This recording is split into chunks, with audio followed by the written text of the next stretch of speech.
Dua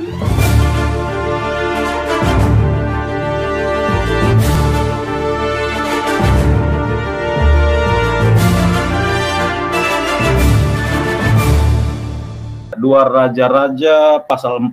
Haleluya. Ya, judulnya minyak seorang janda. Haleluya.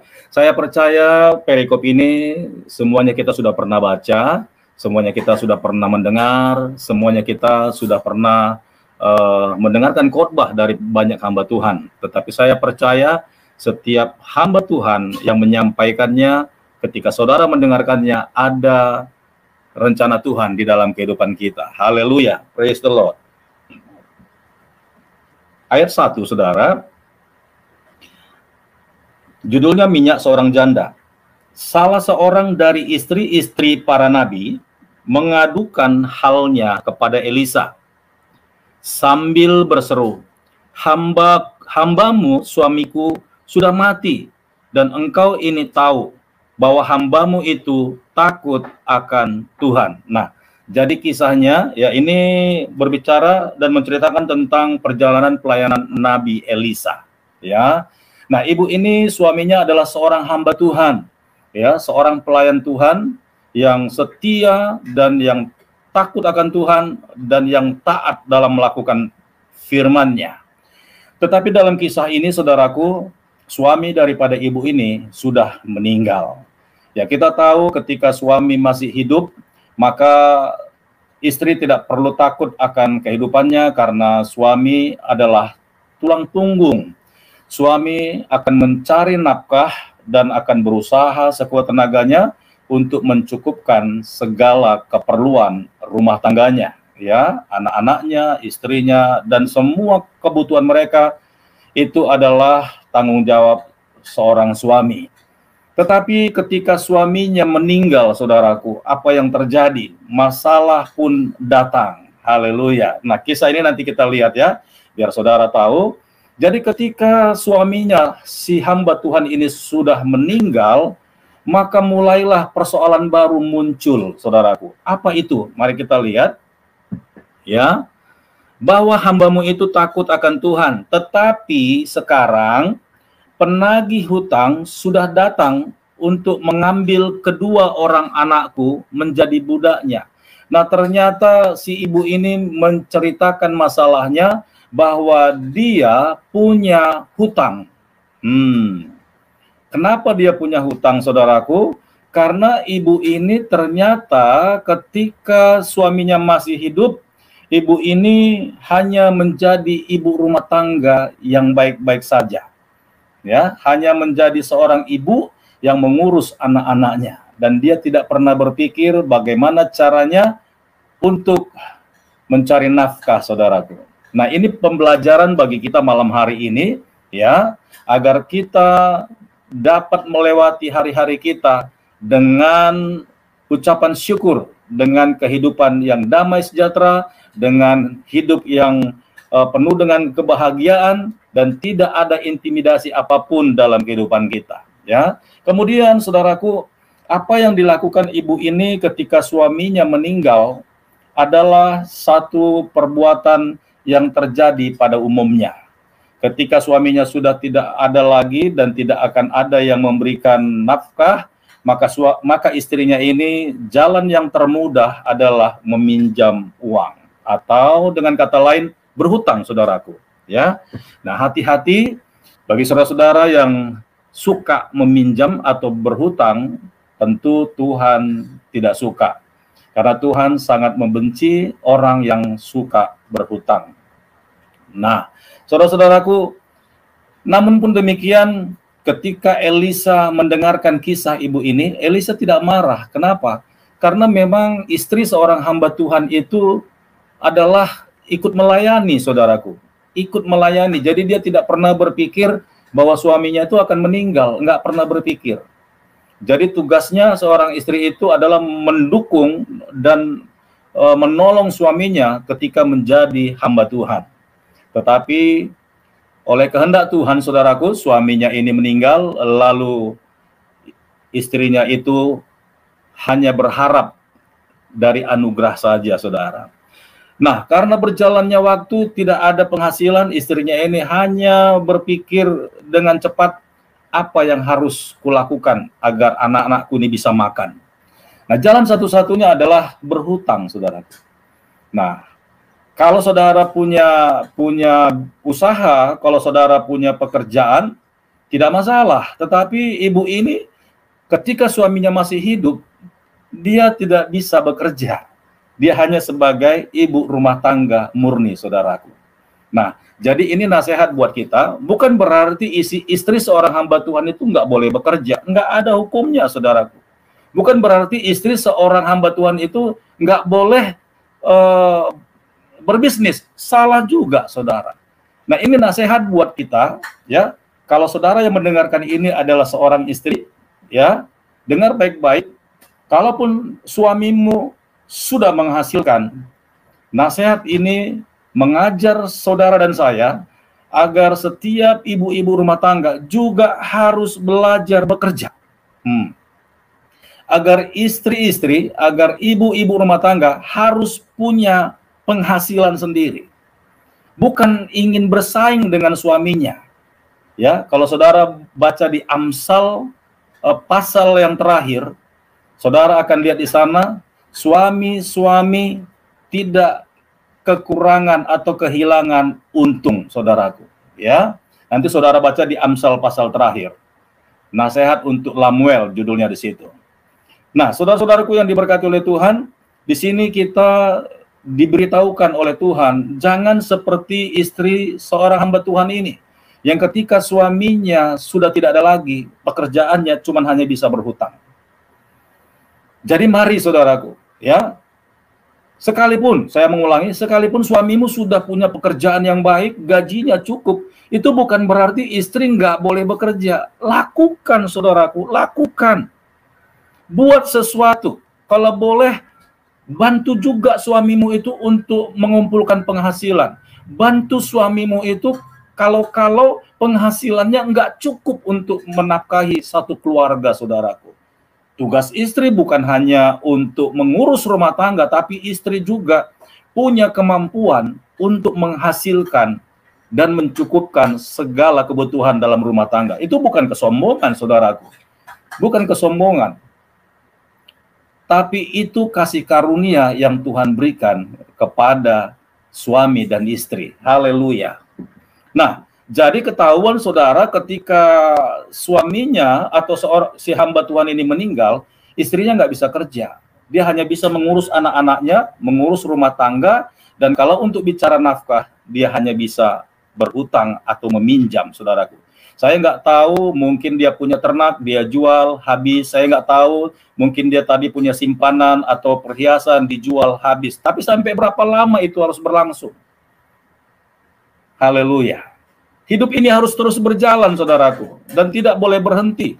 Dan itu artinya, sekali lagi saya mau tekankan, siapapun saudara yang menyaksikan program Renungan Malam pada malam hari ini, kita harus sama-sama ambil keputusan, ya. Sekali lagi, apakah saudara memang sudah terikat dengan hutang? Apakah saudara sudah memang punya pinjaman dan saudara sudah bingung untuk membayarnya?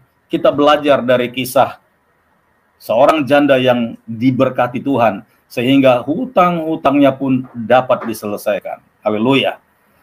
Ya. Saya teruskan, saudaraku. Masih di ayat 1. Tetapi sekarang penagih hutang sudah datang untuk mengambil kedua orang anakku menjadi budaknya. Kebiasaan zaman dulu itu kalau keluarga, baik suami atau istri tidak bisa bayar hutang, saudaraku, bahkan tidak ada lagi yang untuk disita, ya, jalan terakhir itu anak-anak yang akan diambil. Untuk apa? Dijual, saudaraku. Dulu manusia bisa dijual dan menjadi budak. Ya, apakah ada pengusaha-pengusaha atau orang-orang lain yang membutuhkan tenaga kerja? Nah, orang ini tadi dapat menjualnya ke orang itu. Ini kisahnya sama seperti Yusuf, ya. Ketika Yusuf dijual ke saudagar Mesir waktu itu, lalu saudagar si pedagang ini juga menjualnya kembali si Yusuf ini kepada Potifar. Nah, jadi zaman dulu itu manusia masih lazim untuk dijual belikan, saudaraku. Itu namanya slave, budak, ya. Jadi si ibu hamba Tuhan ini yang sudah meninggal suaminya, dia takut kalau anak-anaknya itu akan jadi budak. Sementara dia tahu bahwa anak-anaknya ini adalah anak-anak Tuhan, saudaraku. Anak-anak kerajaan Allah. Tapi hanya karena kekurangan yang terjadi, ibu ini takut kalau anak-anaknya itu akan menjadi budak. Nah, biasanya kalau budak itu adalah orang yang paling miskin, saudara. Dia tidak punya harta, dia tidak punya warisan, dia tidak punya kekayaan. Budak itu selalu akan menjadi penderitaan sepanjang hidupnya, saudara. Nah, jadi ketika si istri ini, saudaraku, si istri hamba Tuhan ini ketemu dengan Elisa, dia ceritakan semua persoalannya. Lalu Elisa pun diurapi Tuhan dan memberikan solusi yang terbaik kepada istri hamba Tuhan ini. Mari kita baca di ayat kedua, saudaraku. Jawab Elisa kepadanya, apakah yang dapat kuperbuat bagimu? Beritahukanlah kepadaku apa yang kau punya di rumah. Berkatalah perempuan itu, hambamu ini tidak punya sesuatu apapun di rumah. Habis, saudaraku. Elisa berkata, apa yang kau miliki sekarang? Apa yang kau punya di rumah? Ya barangkali ada perhiasan, sudah nggak ada. Barangkali ada pakaian-pakaian mewah, atau pakaian-pakaian yang mahal dulu pernah dibeli, sudah lewat. Ada ternak peliharaan, sudah dijual juga, namun hutang tidak tertutupi. Lalu apa dong yang kamu punya? Elisa bertanya. Si istri hamba Tuhan ini yang memiliki hutang ini menjawab, aku sudah tidak punya apa-apa lagi di rumah. Kecuali, lihat, hambamu ini tidak punya suatu apapun di rumah, kecuali sebuah buli-buli berisi minyak. Haleluya. Buli-buli berisi minyak. Persoalannya bukan buli-bulinya, saudara, tapi minyak yang di dalamnya. Kenapa minyak, saudaraku? Minyak ini berhubungan dan selalu berhubungan dengan seorang ibu rumah tangga. Kenapa? Karena ibu rumah tangga itu kalau dia melayani suami atau melayani anak-anaknya atau bertugas sebagai seorang istri, selalu dia ada di dapur dan minyak itu selalu diletakkan di dapur, saudara, untuk memasak. Dan kalau sampai detik itu ibu itu masih bisa makan, itu berarti di dapur masih ada minyak untuk memasak, saudaraku. Jadi ibu ini cuma hanya bilang, abdi Allah, aku sudah tidak punya segala sesuatu untuk membayar hutang itu. Tetapi seingat saya, yang aku punya adalah tinggal minyak dalam buli-buli. Waduh, haleluya. Itu persoalan yang paling sepele, saudaraku. Ya, persoalan yang paling sepele.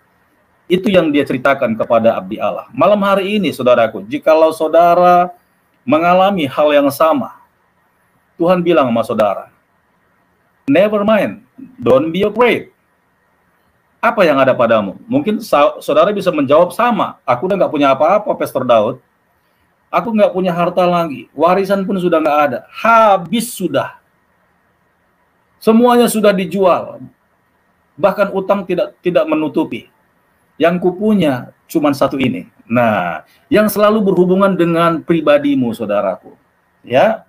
Nah, kalau saat ini ibu seorang hamba Tuhan yang meninggal ini cuma hanya punya minyak, mungkin saudara punya jarum, sepotong jarum dan benang, saudaraku, di rumah. Sama. Kalau nggak punya benang dan jarum, mungkin apa lagi yang saudara punya? Yang selalu berhubungan dengan dirimu. Pasti masih ada yang tersisa. Mungkin itu nggak bisa dijual dan nggak laku, saudaraku. Tapi bagi Tuhan, Tuhan mau pergunakan itu untuk membayar utang-utangmu. Haleluya. Praise the Lord. Ya.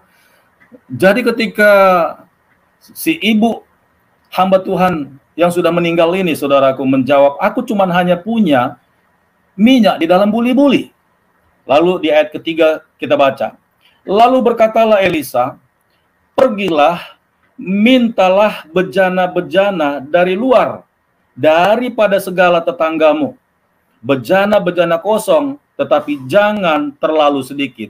Wow, ada tantangan iman, saudaraku. Ya, ketika ibu itu menjelaskan, saya cuma hanya punya minyak di dalam buli-buli. Ya, saya punya buli-buli yang di dalamnya ada minyak. Nah, hubungan minyak dengan buli-buli, ya itu bejana, saudaraku. Itu relasinya, hubungannya, saudara. Oke, Elisa berkata, baiklah, kamu punya minyak dalam buli-buli. Dan mungkin Elisa sudah lihat sedikit, saudaraku. Tapi tantangan yang harus ibu ini lakukan adalah, oke, pergilah sekarang, datangin tetangga-tetanggamu sekampung ini. Mintalah bagi mereka bejana-bejana. Kalau sekarang itu drum, saudaraku ya. Kalau zaman sekarang itu drum atau jerigen. Mungkin bagi tetangga-tetangga, bejana-bejana itu sudah nggak kepake, saudaraku. Karena mungkin mereka beli, mungkin minyak, ya, minyak saat itu ya, kalau sekarang itu kayak jerigan-jeriganan begitu ya, liter-literan, ada yang 5 liter, ada yang 10 liter, ada yang 50 liter. Nah, mungkin orang tetangga-tetangganya dulu beli minyak itu di dalam bejana, dan sudah kosong dibuang, saudaraku, atau ditaruh di gudang.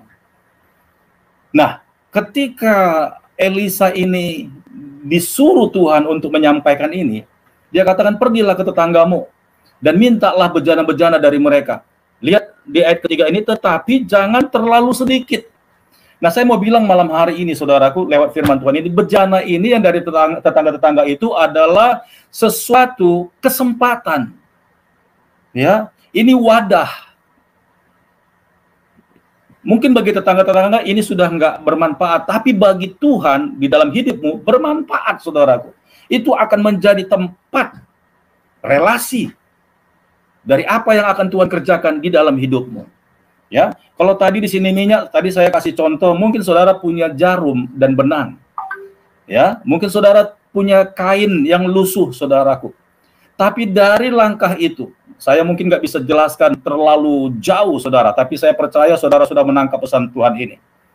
Apa yang bisa saudara kerjakan dalam hal kecil sekalipun, dari apa yang saudara biasa kerjakan di rumahmu, Tuhan mau ajari engkau untuk melakukan perkara yang besar. Haleluya. Praise the Lord. Nah, jadi si janda ini disuruh untuk minta tempayan-tempayan atau bejana-bejana dari luar, dan jangan terlalu sedikit. Artinya, luaskan hatimu, jangan batasi. Jangan saudara kira, aku cuma punya ini, bagaimana saya mau bisa menjadikan ini menjadi usaha dan akan membayar hutangku. Jangan pakai pikiran manusia, pakailah pikirannya Tuhan. Itu sebabnya sudah ada kalimat di terakhir tadi, tetapi jangan terlalu sedikit. Itu alasannya Tuhan mau buat perkara-perkara yang luar biasa dari hal sepele yang bisa saudara kerjakan, saudaraku. Haleluya. Praise the Lord. Ayat keempat. Kemudian masuklah, tutuplah pintu sesudah engkau dan anak-anakmu masuk, lalu tuanglah minyak itu ke dalam segala bejana, mana yang penuh, angkatlah. Nah, saudaraku, ketika si janda ini mendengarkan pesan Tuhan dan dia taat, dia mulai pergi ke dalam kampung itu dan meminta semua bejana-bejana yang kosong, yang sudah nggak kepake dari tetangganya, lalu dibawa ke dalam kamar dan dia mendengarkan nasihat Tuhan. Masuklah ke kamar, bawa semua bejana-bejana itu dan bawa anak-anakmu. Nah, saudaraku, itu pesan Tuhan bahwa ketika saudara sudah mulai bergerak dan bertindak dari apa yang kecil di dalam pikiran saudara, ya, seperti janda ini tadi, dia hanya cuma punya minyak, tetapi dia mau responin apa yang firman Tuhan katakan, apa yang abdi Allah ini katakan, Nabi Elisa ini. Dan dia tidak memikirkan, dan dia tidak membatasi pekerjaan Tuhan di dalam pikirannya. Dia luaskan, jadilah Tuhan apa yang kau ingin lakukan. Nah, saudara lihat, itu adalah sebuah penyerahan dan berharap, pengharapan, dan itu juga iman, saudaraku. Haleluya. Nah, ketika saudara punya sesuatu hal yang sederhana, bilang, Tuhan, tinggal ini yang aku punya. Aku cuma hanya bisa mengerjakan ini, Tuhan. Tapi kalau engkau yang menyuruhnya, aku akan melakukannya. Saudara, kadang-kadang kita tidak mengerti. Selama ini kita hanya tahu ketika pikiran kita, mata kita melihat sesuatu yang besar, itu terus yang kita kerjakan. Kita lupa bahwa ada sesuatu yang kecil di dalam hidup kita yang kita tidak pernah kembangkan. Ada sesuatu yang kecil yang selalu ini kita sepelekan, saudaraku. Maaf, mungkin itu adalah kebiasaan saudara, mungkin seperti membuat kue, ya, atau memasak makanan, atau menjahit baju, saudaraku. Dan itu pernah saudara lakukan ketika saudara masih kecil, dari anak-anak remaja, dan saudara anggap sepele dengan itu, dan saudara abaikan, dan saudara nggak pernah fokus, dan saudara nggak pernah jadikan itu menjadi satu mindset bisnis, saudaraku. Saudara mengerjakan pekerjaan yang baru, mungkin saudara di-hire di perusahaan, saudara menjadi karyawan, saudara dikasih gaji lumayan besar. Tapi saya mau katakan, saudaraku, ketika saudara mengolah kemampuan yang ada di dalam hidupmu, saya mau katakan, saya mau pastikan, mungkin bisa jadi hasil daripada apa yang saudara punya yang sepele itu bisa lebih besar daripada saudara apa yang saudara dapatkan dari perusahaan ketika saudara bekerja dan mendapatkan gaji setiap bulan. Ternyata kedapatan banyak sekali orang ketika dia mulai mencoba apa yang Tuhan taruh di dalam hatinya, dalam pikirannya, dalam hidupnya. Ketika dia mulai melakukannya, ternyata penghasilannya jauh lebih besar dari apa yang dia dapatkan selama ini ketika dia bekerja di perusahaan. Haleluya. Malam hari ini, saudaraku, dimanapun saudara berada, ya, sama seperti pengajaran tadi malam, kemarin malam, ya, berkat Tuhan atas rumah tangga. Apa yang ditunjukkan Tuhan, jalan-jalan yang ditunjukkan oleh Tuhan, lakukan, saudaraku. Kadang mungkin nggak masuk akal. Apa iya Tuhan gara-gara pekerjaan ini saya bisa menjadi diberkati? Oh, jangan pakai pikiran manusia, pakai caranya Allah, pakai pikirannya Tuhan. Lepas kacamata saudara dan pakai kacamata Tuhan. Haleluya. Praise the Lord. Kalau kacamata manusia, kita hanya mungkin bisa lihat hanya sekitar ini. Tetapi kalau kita mulai pinjam kacamatanya Tuhan, wow, ternyata banyak dan masih luas sekali perjalanan hidup saudara untuk Tuhan jadikan menjadi orang yang diberkati. Kalau saudara setuju, katakan amin. Haleluya. Kalau saudara diberkati, katakan amin. Praise the Lord. Haleluya. Haleluya.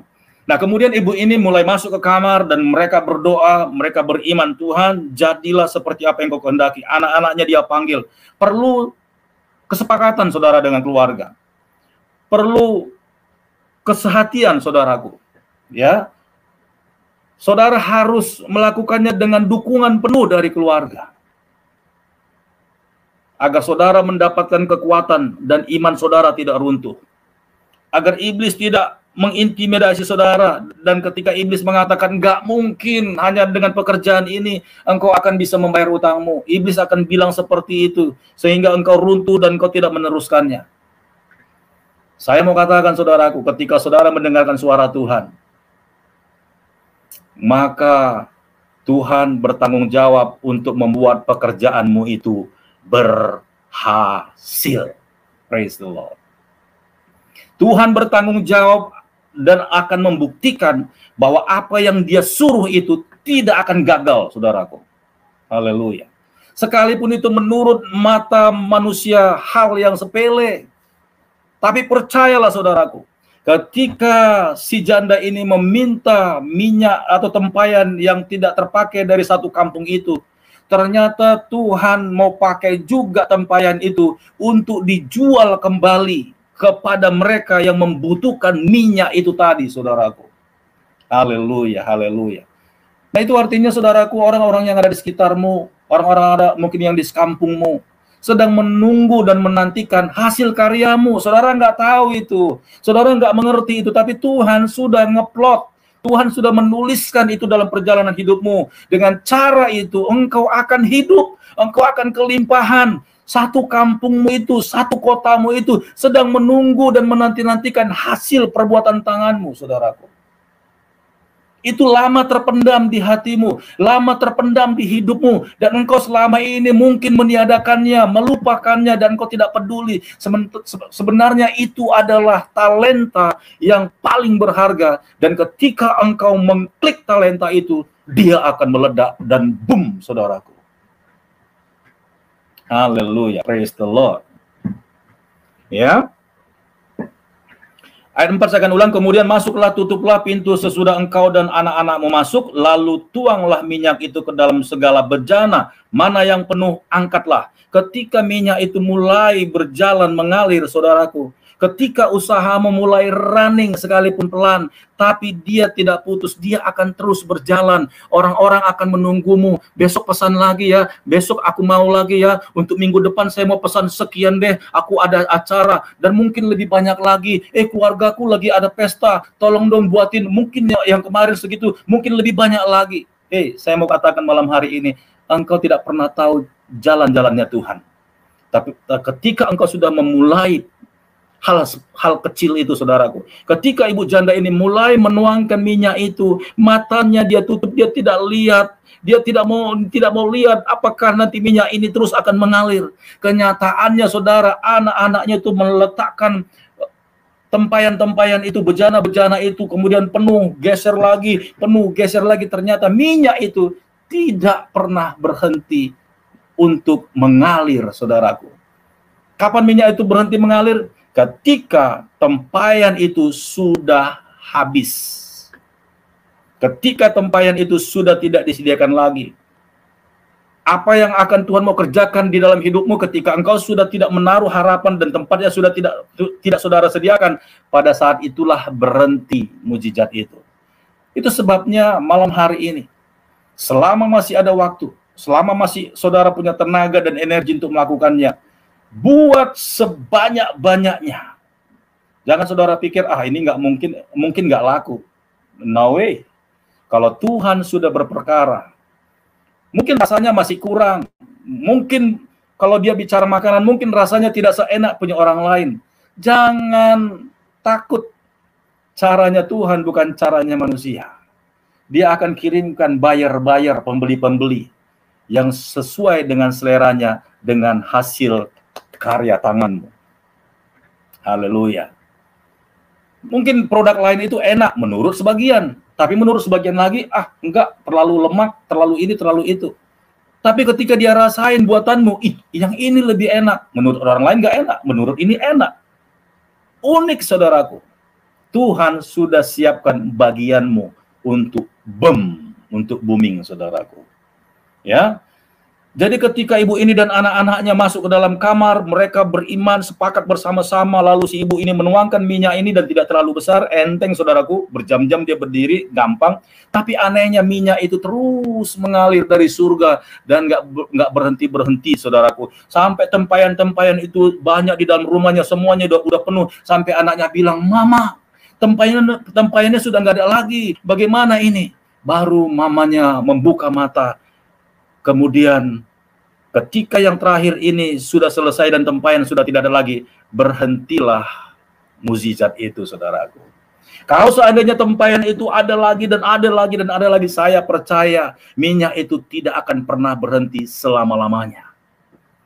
Saya mau bilang, saudaraku, mukjizat itu akan berhenti ketika saudara memutuskan, bahkan saudara sudah tidak menyediakan kesempatan bagi karya Tuhan. Sekali lagi, mukjizat itu akan berhenti ketika saudara sudah memutuskan dan memberhentikan karya Tuhan bekerja. Haleluya. Praise the Lord. Haleluya. Ayat 5, pergilah perempuan itu daripadanya, ditutupnyalah pintu sesudah ia dan anak-anaknya masuk, dan anak-anaknya mendekatkan bejana-bejana kepadanya sedang ia terus menuang. Ayat 6, ketika bejana-bejana itu sudah penuh, berkatalah perempuan itu kepada anaknya, dekatkanlah kepadaku sebuah bejana lagi. Tetapi jawabnya kepada ibunya. Anaknya menjawab, tidak ada lagi, ibu, bejana yang kosong. Lalu berhentilah minyak itu mengalir. Haleluya. Minyak yang sedikit tadi Tuhan jadikan minyak yang penuh.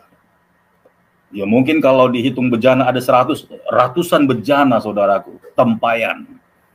Haleluya. Coba saudara lihat ayat 7, kemudian pergilah perempuan itu memberitahukannya kepada abdi Allah, dan orang ini berkata, pergilah, juallah minyak itu, bayarlah hutangmu, dan hiduplah dari lebihnya engkau serta anak-anakmu. Haleluya. Mulai detik itu, mulai hari itu, kehidupan Istri dari seorang hamba Tuhan ini berubah, saudaraku. Hutangnya dibayar lunas habis. Kenapa, saudara? Minyak-minyak tadi yang ada di tempayan itu dijual ke dalam satu kampung, dan satu kampung itu terkaget-kaget. Kami mencari minyak lagi kosong seperti zaman sekarang ini. Oh, lagi mahal, Bu, lagi mahal banget. Kami lihat di toko-toko, di pasar-pasar, di swalayan lagi mahal. Bahkan kalau ada syukur, kalau nggak ada pusing, Bu, nggak ada minyak. Lalu si janda ini membawa minyak ratusan tempayan, saudaraku, berbejana-bejana. Lalu satu kampung itu membelinya, saudaraku. Apa yang terjadi? Mulai hari itu dia menjadi pengusaha minyak, saudaraku. Ya, di ayat 7 berkata, kemudian pergilah perempuan itu memberitahukannya kepada abdi Allah, dan orang ini berkata, pergilah, jualah minyak itu. Akhirnya Tuhan menyuruh istri hamba Tuhan ini tadi, mulai dari sekarang menjadi seorang pengusaha dan bekerja, saudaraku. Tuhan tidak izinkan dia, sekalipun sudah berhasil, punya uang, lalu nggak bekerja, kemudian uangnya habis lagi, dan berhutang lagi. No way, nggak bisa, saudaraku. Mulai detik itu, istri daripada hamba Tuhan yang sudah meninggal ini, mulai menjadi pengusaha. Dia mulai berusaha dan berbisnis, saudaraku. Haleluya. Dan dia sudah membayar hutangnya dengan lunas, dan dia hidup dengan berkecukupan dengan anak-anaknya. Haleluya, haleluya. Sekali lagi, pergilah, jualah minyak itu, bayarlah hutangmu, dan hiduplah dari lebihnya engkau serta anak-anakmu. Kita baca Pengkhotbah 11 ayat 6 ya. Pengkhotbah 11 ayat 6. Haleluya. Ya, ini ayat pendukungnya, Pengkhotbah 11 ayat 6.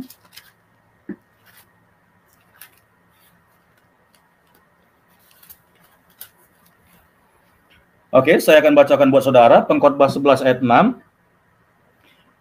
Taburkanlah benihmu pagi-pagi. Perhatikan baik-baik. Taburkanlah benihmu pagi-pagi hari, dan janganlah memberi istirahat kepada tanganmu pada petang hari. Karena engkau tidak mengetahui apakah ini atau itu yang akan berhasil, atau kedua-duanya sama baik. Artinya, saudaraku, selama masih ada kesempatan, selama masih ada kekuatan, selama saudara masih semangat untuk hidup, lakukan apa yang bisa saudara kerjakan. Lakukan. Mau dia hal kecil, hal yang sepele, hal yang nggak dipikirkan orang. Tuhan bilang, lakukan sebanyak mungkin, karena engkau tidak mengetahui yang mana yang berhasil, apakah yang itu atau yang ini, dan atau kedua-duanya. Haleluya. Artinya, saudara, ketika saudara mulai mengeksplor apa yang Tuhan taruh di dalam hidupmu, apa yang kau punya, itu artinya, saudaraku, Tuhan tidak menciptakan kau menjadi seorang karyawan, Tuhan tidak menciptakan kau menjadi seorang budak, Tuhan tidak menciptakan kau sebagai pegawai biasa, tapi Tuhan mau jadikan kau kepala, menjadi pengusaha, menjadi seorang pebisnis yang berhasil, saudaraku. Haleluya. Saya percaya kalau saudara sudah naik ke level itu, semua persoalanmu, masalahmu, hutang-hutangmu, semuanya akan dibayar lunas. Siapa yang mengerjakannya? Tuhan, saudaraku. Jangan pernah berpikir, oke, ketika saudara berdoa, Tuhan, berikanlah aku berkat keuangan, saudara berdoa kepada Tuhan. Lalu Tuhan kirimkan orang yang mungkin lebih kaya, saudaraku, dan mengantarkan uang kepadamu, atau mungkin ada yang transfer, dan saudara tidak mengerti. Tapi saya mau katakan, saudaraku, hal itu bisa terjadi. Tetapi ketika saudara mulai ada yang membantu, yang terjadi adalah hutang budi, saudaraku. Kalaupun saudara tidak tahu siapa yang mengirim, minimal saudara harus melakukan hal yang sama kepada orang lain. Saudara pernah ditolong, dan saudara harus menolong orang lain. Itu oke, baik. Dan memang harus sepertilah kehidupan orang yang percaya. Tetapi lebih bahagia lagi, saudara, tanpa hutang budi, saudara bisa menyelesaikan persoalanmu. Dan oleh kelimpahan yang dari Tuhan, saudara bisa membagikannya, bukan karena saudara pernah ditolong makanya saudara menolong, tapi karena saudara memang sudah ada di dalam posisi yang terbaik, saudara menolong orang lain. Haleluya. Praise the Lord. Puji Tuhan, saudaraku. Malam hari ini, ya, saudara sudah mendengarkan firman Tuhan. Kiranya firman Tuhan ini menyegarkan hatimu, pikiranmu, dan imanmu bangkit lagi. Engkau yang sudah sempat putus asa, engkau yang sudah sempat kehilangan harapan, bahkan kau sudah lemah, berdoa pun sudah enggak semangat, ibadah pun sudah habis, karena setiap hari saudara ditelepon, setiap hari saudara dirongrong, setiap hari saudara dikunjungi, bahkan debt collector datang dan mengunjungi engkau, sama seperti istri hamba Tuhan ini, 2 anaknya akan ditarik dan akan dijual menjadi slave atau budak, saudaraku. Mengerikan sekali. Tapi ketika saudara berseru dan curhat di hadapan Tuhan, ada solusi yang Tuhan kasih. Bangkit, saudaraku. Berjalanlah, lakukanlah. Tuhan bilang malam hari ini, apa yang kau punya? Yang paling simpel aja cari, saudaraku. Ya, sekali lagi, emas dan perak saudara sudah jual. Warisan sudah dijual. Ternak semuanya, harta benda sudah dijual. Hutang belum lunas juga. Tuhan tinggal cari hal yang paling sepele di dalam hidupmu, apa yang kau punya. Percaya sungguh-sungguh, saudaraku. Warisan bisa hilang, bisa dicuri, harta bisa dicuri, dirampok orang. Tapi apa yang kau punya di dalam hidupmu yang Tuhan kasih itu sampai mati tidak bisa diambil orang. Dia akan bisa hidup dan bergerak ketika saudara mulai mengeksploitas, mulai menggali, dan menemukan dan melakukannya. Tuhan akan bekerja di atasnya, saudara, dan saudara diberkati Tuhan. Haleluya, praise the Lord.